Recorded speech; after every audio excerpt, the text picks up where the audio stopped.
Şəklə əsasən B və A təpələrindəki xarici bucaqların fərqinin modulunu tapın. A təpəsindəki xarici bucağı tapmaq üçün 180 dərəcədən 50-ni çıxarıq 130 dərəcə. Belə ki, xarici bucaqla daxili bucaq qonşu bucaqlardır və onların cəmi 180 dərəcədir.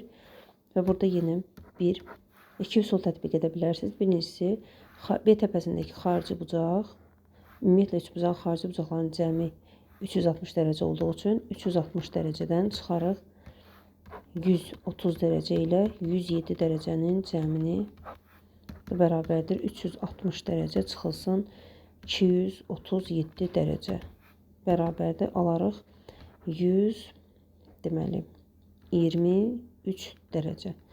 Əgər B təpəsindəki bucağımız 123 dərəcədir və bizə 123 ilə 130-un fərqinin modulu lazımdır. 130-dan çıxıram 123-ü.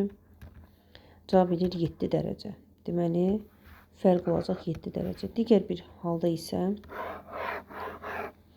üçbucağın xarici bucağın xassəsinə əsasən yaza bilərik. Belə ki, üçbucağın xarici bucağı ona qonşu olmayan iki daxili bucağın cəminə bərabərdir. Burada B təpəsindəki bucağa bir beta desək, 50 dərəcə ilə betanı topladıqda bizə verməlidir 107 dərəcəni.